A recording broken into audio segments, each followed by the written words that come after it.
أهلا وسهلا متتبعي ومشاهديني الكرام في فيديو جديد ووصفة جديدة لنهار اليوم.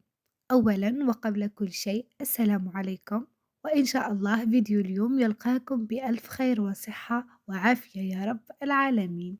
وصفتي لنهار اليوم راح تكون الكيك اليومي أو المسكوتشو معشوق الجماهير. هذا المسكوتشو راح يجي بطريقة مختلفة نوعا ما وبمقادير بسيطة واقتصادية وطريقة التحضير السهلة. هاد الكيك ولا المسكوتشو متأكدة بلي لو كان تجربوه راح يعجبكم. نتيجته مبهرة، يجي خفيف، يجي قطني، ويجي مشرب، ما يجيش ناشف.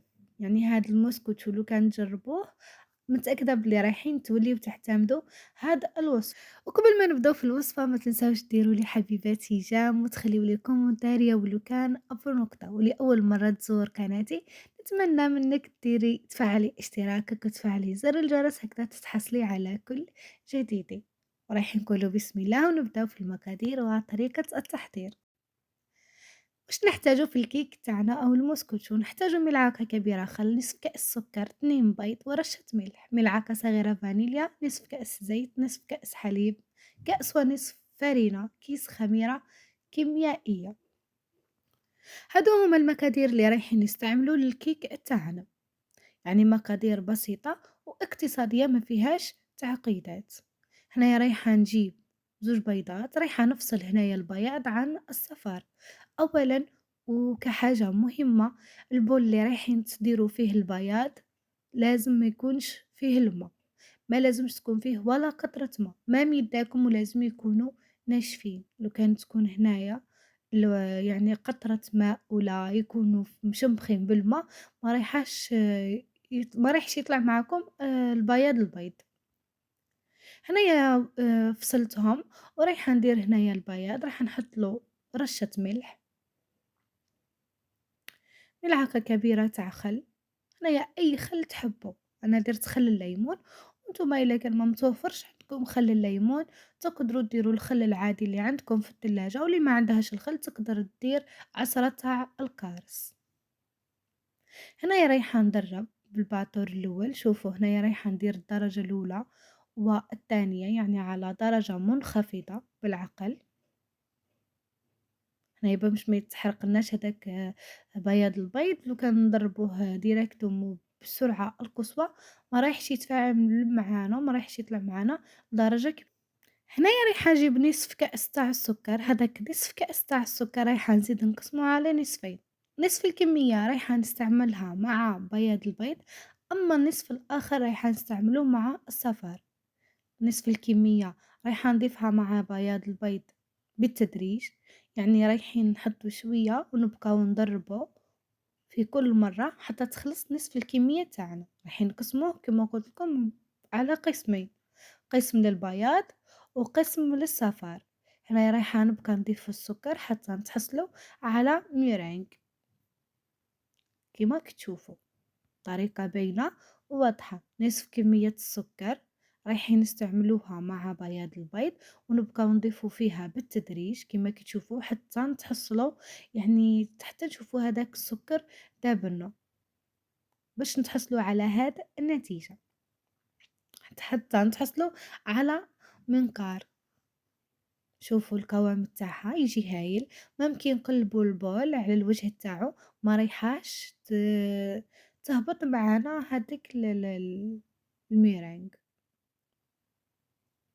كما قلت لكم يعني لنتيجة أفضل ونتيجة ناجحة ما لازمش يكون البول تاعكم فيه الماء ولا يداكم مشمخين ولا البيض مشمخ ولا الصفار يتخلط لكم مع البياض. هنايا الصفار البيض رايحة نضيف له هذه كمية السكر، ونزيد عليه ملعقة صغيرة فانيليا ونضربوهم مليح حتى يتغير اللون تاعهم يولي تقريبا أبيض.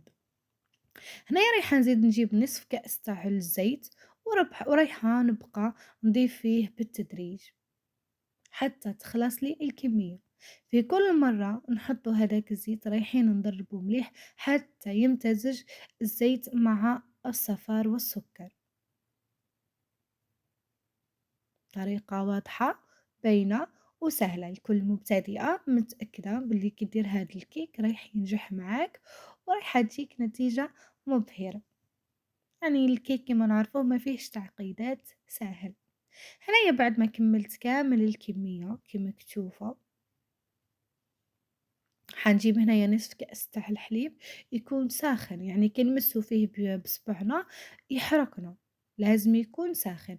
وهنايا الحليب حطوه بالتدريج، ما تحطوهش على ضربة، حطوه بالتدريج، في كل مرة حطوا شوية وحتى يمتزج كامل هذاك الخليط. هنايا رايحة نجيب كأس ونصف من الفرينة ورايحة نخلو، وما نساوش كيس من الخميرة الكيميائية. كيس من الخميرة الكيميائية ما يعادل 10 جرام. كأس ونصف من الفرينة، كيس خميرة كيميائية. حنمزج هادو المكونات كامل، حنحط الفرينة ورايحة نمزج، يعني راح نحط نصف الكمية مع كيس من الخميرة الكيميائية ونزيد نخلط مليح حتى تمتزج هذيك الكمية الأولى تاع الفرينة مع الخليط. كي نشوفها امتزجت رايحة نزيد نضيف الكمية المتبقية ورايحة نمزج حتى نتحصل نوعا ما على عجينة تكون متماسكة كما كي تشوفوا في الصورة. شوفوا يعني القوام رايح تكون يعني تقيل ومتماسك.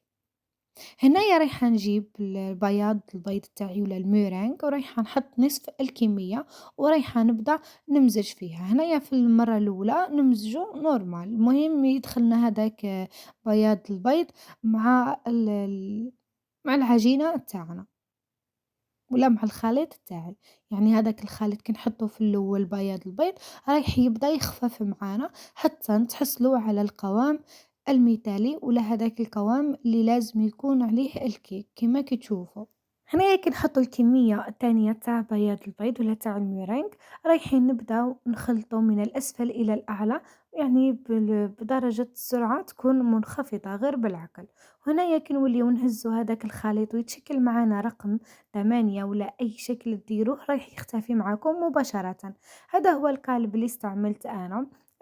دهنته بالزبدة ورشت عليه الفرينة وبديت نحط في الخليط هكذا بهذه الطريقة، يعني نحط وندور باش يجيني كامل على يعني مستوي، ما يجيش جهة طالعة وجهة هابطة.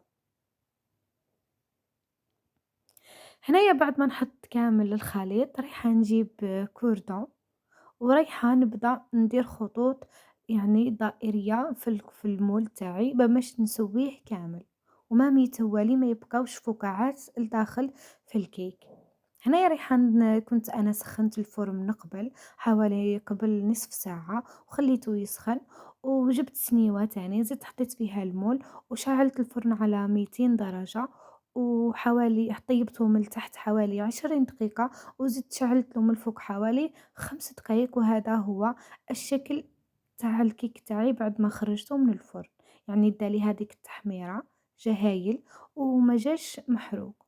وانتوما أي وحدة تعرف الفرن تاعها وتعرف كيفاش يطيبولها، ممكن أنا دالي 20 دقيقة، ممكن انتي يديلك أقل وممكن أكتر. هذه هي الكيكة بعد ما خرجتها من الفرن، يعني كانت بردت لي شوية، جات إسفنجية. شوفوا ما شبطتليش كامل في المول، يعني هذاك الفرينة والزبدة اللي دهنت بيها للمول يعني ساعدتني باش ما يلصقش معاكم خلاص.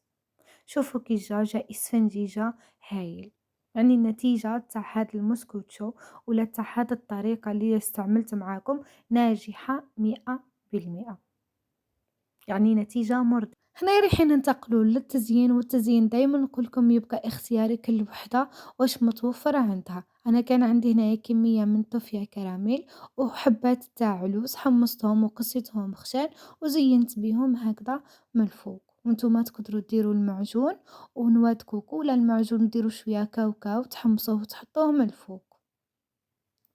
هذا هو الشكل النهائي للكيك تاعي، جا بزاف هايل وجا خفيف. نتمنى انكم تجربوا الوصفة. وبما انه وصلت انا لنهاية الفيديو ما بقى لي غير نقول لكم الى هنا ينتهي لقائي بكم، وموعدنا يتجدد دائما في فيديو اخر ووصفة اخرى. دمتم في رعاية الله وحفظه ودمتم سالمين.